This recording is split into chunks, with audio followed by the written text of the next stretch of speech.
Assalamualaikum warahmatullahi wabarakatuh. Perkenalkan, nama saya Hafiz Pratama Ramadan dengan NPM 210826019.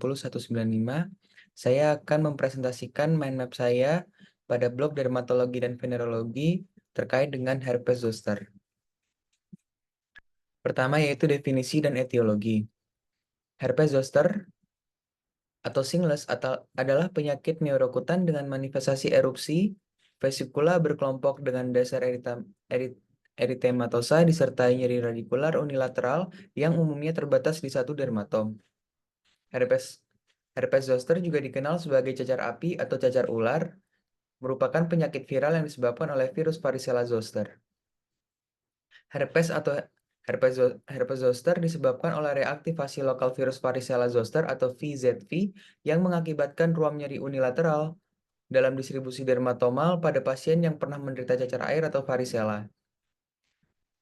Hope Simpson 1965 mengajukan hipotesis bahwa imunitas terhadap varicella zoster virus berperan dalam patogenesis herpes zoster dan menjadi salah satu etiologi yang mengakibatkan terjadinya atau terreaktivasinya herpes zoster, terutama imunitas selularnya. Untuk faktor resiko dan patogenesis, pada orang dengan yang mempunyai penyakit herpes zoster mempunyai faktor resiko HIV dan AIDS, imunosupresi, riwayat keluarga, usia lanjut, trauma, perempuan, dan adanya kondisi komorbid menempatkan individu pada resiko hazard yang tertinggi.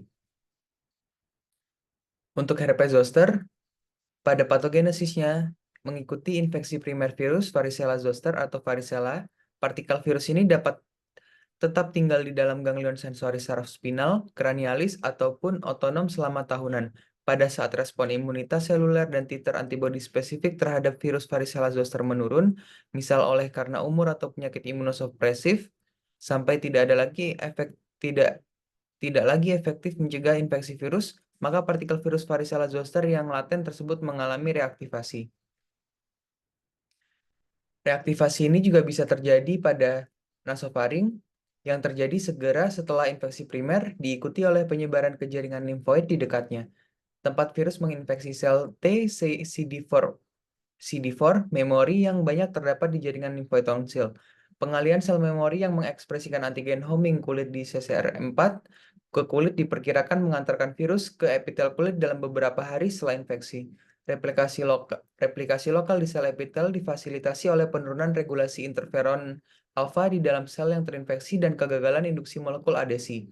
Pada saat yang sama, penyebaran virus dari sel ke sel tampaknya bertahan selama minggu pertama oleh produksi interferon alfa di sel epitel yang berdekatan. Setelah itu, virus mengatasi pertahanan bawaan dan vesikel-vesikel pada kulit muncul yang bersifat unilateral. Virus mengatasi produksi sitokin dan peningkatan regulasi faktor adesi endotel kapiler menarik sel T migrasi yang dapat menyebarkan virus lebih lanjut sebelum menghambat replikasi virus. Untuk gejala dan diagnostik, gejala prodromal berupa sensasi abnormal atau nyeri otot lokal, nyeri tulang, pegal, parestesia sepanjang dermatom, gatal, rasa terbakar dari ringan sampai berat. Untuk penegakan diagnosis herpes zoster dengan gejala akan muncul dalam 3 tahap, yaitu praerupsi, eksudatif akut, dan kronis. Pada fase praerupsi, ditandai dengan rasa terbakar atau nyeri di dalam dermatom yang terkena setidaknya 2 hari sebelum erupsi kulit. Pada fase eksudatif akut, yaitu pada fase erupsi akut, beberapa vesikel yang nyeri dan memiliki pusar berkembang. Vesikel sering pecah, mengalami ulcerasi, dan akhirnya mengering. Untuk fase kronik, yaitu infeksi herpes zoster, kronis ditandai dengan nyeri parah yang berlangsung kurang lebih 4 minggu, pasien mengalami distesia, parestesia, dan terkadang sensasi seperti shock. Pada pemeriksaan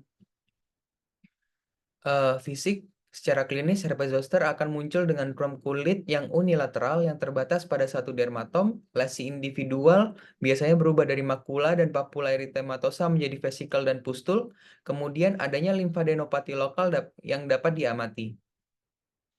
Untuk pemeriksaan laboratorium dan penunjang bisa kita lakukan yaitu deteksi molekuler DNA atau deteksi molekuler DNA VZV dari usapan. Kemudian kita bisa lakukan deteksi antigen langsung yang melibatkan deteksi protein varicella zoster virus dari usapan menggunakan antibodi monoklonal berlabel fluoresensi. Kemudian bisa kita lakukan uji serologis yaitu IgM, IgA, IgG terhadap varicella zoster virus dengan uji imuno. Kemudian kita bisa lakukan deteksi antibodi anti-VZV dalam LCS dapat berguna jika titik waktu untuk deteksi dini VZV terlewatkan. Kemudian untuk tata laksana yang paling umum dilakukan untuk pasien dengan herpes zoster yaitu kita bisa gunakan 3 antivirus oral yang disetujui oleh Food and Drugs Administration atau FDA untuk terapi herpes zoster. Pertama ada famciclovir, valacyclovir, dan acyclovir. Kemudian bisa kita berikan kortikosteroid, kemudian analgetik, antidepresan, dan antikonvulsan, dan analgetik topikal. Untuk acyclovir sendiri dosisnya yaitu 5 kali 800 per 3 kali beri, kemudian valacyclovir 3 kali 1000 mg, dan famciclovir 3 kali 250 sampai dengan 500 mg.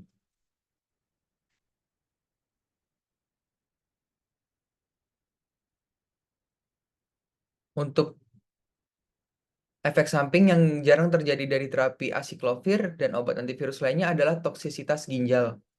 Pada pasien dengan gangguan ginjal, pengurangan dosis mungkin diperlukan hanya brifudin yang tidak memiliki toksisitas ginjal. Namun kontraindikasi absolut untuk brifudin adalah pengobatan dengan 5-fluorouracil atau senyawa 5-fluoropirimidin lainnya dalam 4 minggu terakhir. Dalam kasus herpes zoster yang resisten terhadap acyclovir, famciclovir juga bisa menjadi salah satu alternatif. Untuk komplikasi herpes zoster yaitu yang pertama adalah Ramsay-Hunt syndrome, postherpetic neuralgia, dan kebutaan. Untuk prognosis herpes zoster pada pasien dengan usia lebih muda dan imunokompeten umumnya lebih baik. Pemberian vaksinasi untuk edukasi yaitu pemberian vaksinasi varicella pada anak. Pada pasien herpes zoster sampaikan bahwa penyakitnya disebabkan oleh reaktivasi virus varicella zoster atau VZV. Jelaskan bahwa reaktivasi dapat terjadi akibat menurunnya sistem imun sehingga sampaikan pentingnya menjaga gaya hidup sehat agar sistem imunnya prima. Baik, sekian presentasi dari mind map herpes zoster dari saya. Berikut referensi yang saya gunakan untuk membuat mind map saya. Demikian mind map yang saya bisa sampaikan. Kurang lebihnya saya mohon maaf. Billahi fisabilil haq fastabiqul khairat. Assalamualaikum warahmatullahi wabarakatuh.